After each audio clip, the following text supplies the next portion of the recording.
Hi, I'm Sergeant Stuart Wiss. I'm one of the junior instructors at the DATR. I am a AWCF from the worshipful company Farriers. Hi, I'm WO2 Adam Cooper.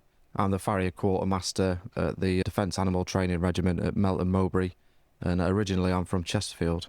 I'm Mark Neal. I'm Quarter Divorce. I'm senior instructor up in Melton Mowbray, and I live in Melton Mowbray. I'm originally from Norwich on the East Coast. You know, the very essence of the mental game is this.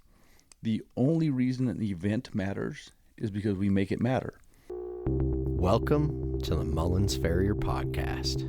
I had a soccer coach, and he always said, we are going to be the fittest team always out there. Because in the moment, you don't want to be worried about being tired. You want to be focused on the soccer game. Right. Which is what's going to translate for me, hopefully, in the CJF, is that I'm not worried about being tired. I can focus on the task at hand.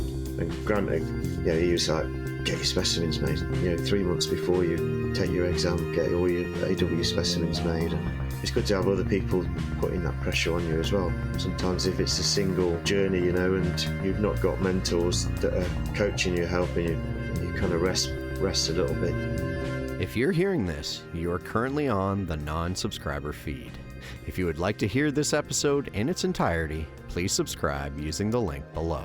If you're a student, apprentice, or just find yourself in a situation where it isn't financially feasible to subscribe, please reach out to me on Facebook or through the website. The good folks at Out West Design and Fabrication are lending their support by helping us to cover your scholarship subscription. You can check out many of their incredible projects on their Facebook page. Out West Design and Fabrication, your choice for Farrier rakes.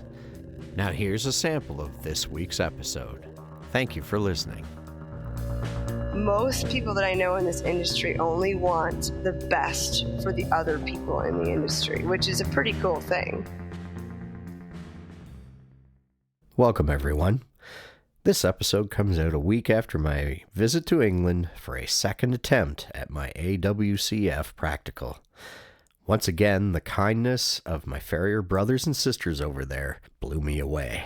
The striker extraordinaire, Jamie Hughes, met me at the airport to give me a crash course in driving on the other side of the road, minus the crashing, of course. And on our way to Stephen Britton's Farrier retreat, we stopped in to see Ollie and Robin May at their forge, and as a bonus, the world champion George Rogerson was there as well, practicing. In true Farrier fashion, George had a completely different way of setting up his straight bar welds that Jamie and I were quite intrigued by. Then we headed on our way again and did a slight detour through the thoroughbred racing town of Newmarket to visit Will and Ed O'Shaughnessy at their forge. Will and Ed are long-term members on the Irish Farrier team, and I've met them multiple times at Stoneleigh. It was nice to finally get to visit them on their home turf. Then we made our way to Stephen's house, who graciously hosted myself and a fellow Canadian, also on his journey to the associate, David DeWitt. David and I got to do a hands-on clinic with horses at Stephen's Forge with Rob Shave as our clinician. As Jamie said in his interview from a while back, Rob is an excellent educator who is great at explaining concepts from multiple angles in multiple ways, so that you're sure to understand them. The next day, Stephen brought us to a stop on his books where David and I could do some trims and have Stephen and another AWCF, Sarah Pinkney, assess them for us. Then it was time for me to spread my wings and drive on my own to Danny Bennett's place. Roundabouts be damned. With only one bounce off a curb, I successfully made the journey. The next day, Danny and I went to one of his accounts for a set, and then we went to Alex Mercer's forge to do a run on a horse there. David DeWitt was there as well, and we each took a side of the horse. As a thank you for all of their help, I had Alex make one of his top quality floor boxes for Danny and Jamie. He personalized them for me, and the results were pretty sweet. You'll have to check them out. Danny has posted his on Facebook. The next day, we met up with Mike Garrett at Danny's forge and practiced on Danny's wife Helen's horses. Apparently, her horse Winnie really likes her lateral extension hinds, so Danny has his work cut out for him in the future, once those ones wear out. On the Sunday, Danny insisted I take a mental break, and we went for an e-bike ride in Sherwood Forest. Yes, that Sherwood Forest, the one of Robin Hood fame. We were joined by John Nunn and Ban Smith, fellow farriers, who Danny has coerced into his e-bike cult. Then it was the day before the exam, and the Army Farriers at Melton Mowbray let us come in and use the forge for some forging practice before the big day. Paul, Mark, Adam, and Brendan were excellent hosts as usual and made sure we were set up with everything we needed. This interview was recorded when I was at Melton in the fall for my first exam attempt. Stuart was a couple weeks away from leaving, so unfortunately I didn't get to see him on this trip. Each of these men could do an interview on their own. They have some amazing stories of their time in the Army and in the forge. Generous, full of banter, and always eager to help out their fellow peers. I hope you enjoy this conversation as much as I did. Okay. So we're here at the Army Forge. Is it DATR?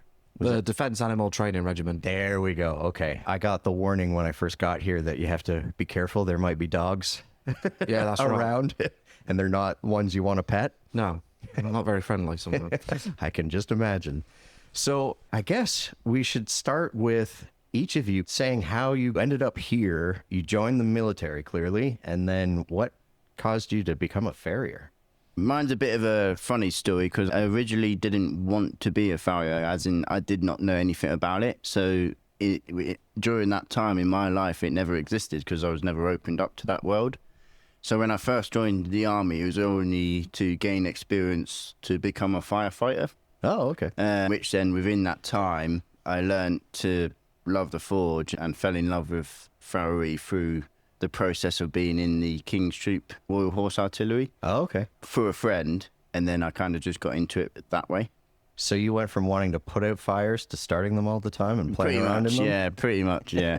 So I joined the Army in 2009 and then joined the King's Troop at that time. Spent about 2.5 years working within the horses, within the lines, learning the horses and stuff like that because it was all new to me. And then in 2011, I joined the Forge, which subsequently gone into my basic military farriers course in 2012. So I've started off my apprenticeship through there. Oh, okay. Very cool. So I joined the military in 2005. I didn't originally join for the ceremonial side. I joined for it was sold to me in the recruiting office, formation reconnaissance, which is what the council cavalry does. I ended up in rider school. So it happens to a lot of cavalry soldiers. You turn up thinking you're going on to formation reconnaissance and everything else, and you end up ceremonial. So I did a few years at ceremonial. I then went over to the Armoured Regiment, done a normal course in the Armoured Regiment, went on Herrick 11, and then on the back end of that, I was posted into a training position in riding school. There's like one of the instructors down there. This is teaching stable management, kit cleaning, drill. I did that for a couple of years. Prior to going armoured, I had shown an interest in the Ford because I really liked it. I liked the manual side of it. I liked the look of it, to be fair. I didn't realise how hard work it was, but I shown quite a lot of interest. But my quarter agent back then told me that I had to broaden my horizons with doing both sides of the regiment before I even done the assessment. I did, like I said, I did both sides of the regiment, and I came back, sat the Forge assessments in Knightsbridge. You don't automatically apply for the apprenticeship. You compete against other people. So okay. You're given forging tasks before the assessment. You learn different forging techniques. You show interest in the forge. So you come in, you learn to pull shoes off. And then you've got a week of basically competing. And depending on how many people you're going to take in that year is how many successful candidates get onto the apprenticeship. Huh? Is there much turnover for that? Every year they hold an assessment, which is, depending on the attractiveness at the time, it can be quite competitive. Oh, okay. One in, one out. Yeah, makes sense. Yeah. So, and then I did my diploma, which is, you've got to be very self-driven in the military. You do get all the block weeks up here, but a lot of the time in London, you read it on your own. You're making shoes on your own. Obviously, you've got qualifieds there to give you demos and everything else, but it's your own personal time that you've really got to be dedicated for those years. Right. To go over the line. Right. We often see from here that, sadly, the ones who actually don't qualify are the ones who aren't as self-driven. You know what I mean? Well, it probably is similar to how it works in North America because we don't have a regulated system. So if you're going to do a certification, You have to be self-driven and then work on it after hours. So it's almost like civvy life in that aspect to get there. Makes sense. I mean, if you're going to pursue something like that, I guess you have to put the extra effort in. And it shows whether you do or you don't. It definitely shows for us when the guys come up for continuation, because obviously we only see them for a week. Okay. And then they go back for 6 months back to London.